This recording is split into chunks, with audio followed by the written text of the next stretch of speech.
कांग्रेस के अन्य पक्षों मोटा चेहराओ भाजपा मात्र धारासभ्य के मंत्री ज नहीं मुख्यमंत्री बनवा लाग्या छे। नमस्कार, हूँ कृष्णा।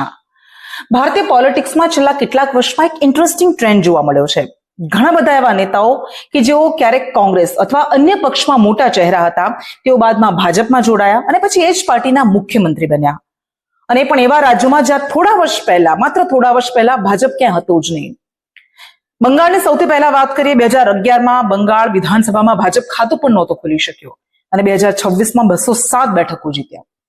પશ્ચિમ બંગાળમાં ભાજપની ઐતિહાસિક જીત અને કોંગ્રેસથી પોતાની કારકિર્દી શરૂ કરનાર અને ત્યારબાદ ટીએમસીમાં જોડાઈ મમતા બેનર્જીને મજબૂત કરનાર સુવેન્દુ અધિકારી 2020માં ભાજપમાં જોડાયા અને પછી પોતાના જૂના નેતા મમતા બેનર્જીને 2 વખત એમના જ ગઢમાં હરાવ્યા અને બંગાળમાં ભાજપની પહેલી સરકારના મુખ્યમંત્રી બન્યા। આવો બીજો એક ચહેરો એટલે આસામના હિમંતા બિસ્વા શર્મા। આજે ભાજપના સૌથી આક્રમક હિન્દુત્વવાદી મુખ્યમંત્રીઓમાં ગણાતા હિમંતા બિસ્વા શર્મા એ મૂળ કોંગ્રેસી છે। 2015માં તે સમયના મુખ્યમંત્રી તરુણ ગોગોઈ સાથે એમને વિખવાદ થયો, મતભેદ થયા, પોતાની ઉપેક્ષા થતી દેખાય અને તેમણે કોંગ્રેસ છોડી દીધી। 2016માં ભાજપમાં પહેલી વખત ભાજપની સરકાર બની આસામમાં અને 2021માં બીજી જીત બાદ ભાજપે હિમંતા બિસ્વા શર્માને મુખ્યમંત્રી બનાવ્યા અને આજે એવો સમય છે કે એક સમયના કોંગ્રેસી નેતા આજે આસામ ભાજપનો સૌથી મુખ્ય અને મોટો ચહેરો છે। ત્રીજો આવો એક ચહેરો એટલે સમ્રાટ ચૌધરી, બિહારમાં ભાજપના નેતૃત્વવાળી સરકારના પ્રથમ મુખ્યમંત્રી। તેઓ પણ લાંબા સમય સુધી આરજેડી અને જેડીયુમાં રહ્યા હતા। 2017માં ભાજપમાં જોડાયા। અને એક આવો ચહેરો એટલે પેમા ખાંડુ, અરુણાચલ પ્રદેશની વાત છે કે અરુણાચલ પ્રદેશમાં એક કોંગ્રેસના મૂળ નેતા હતા, મુખ્ય નેતા હતા।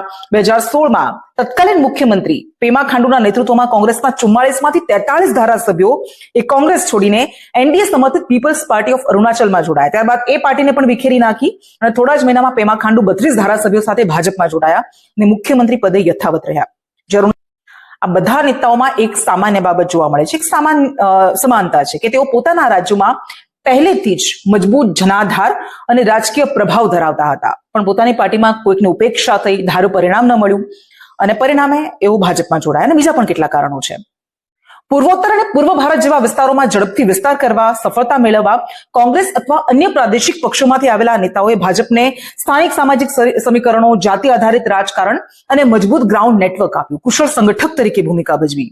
સામે ભાજપે તેમને રાષ્ટ્રીય સ્તરની શક્તિ આપી, સત્તાનું પ્લેટફોર્મ આપ્યું, સંસાધનો આપ્યા અને પરિણામે ક્યારેક કોંગ્રેસ અથવા અન્ય પક્ષમાં રહેલા ઘણા બધા નેતાઓ આજે ભાજપના સૌથી મજબૂત મુખ્યમંત્રીઓમાં, એમના મુખ્ય ચહેરાઓમાંના એક ગણાય છે। નમસ્કાર।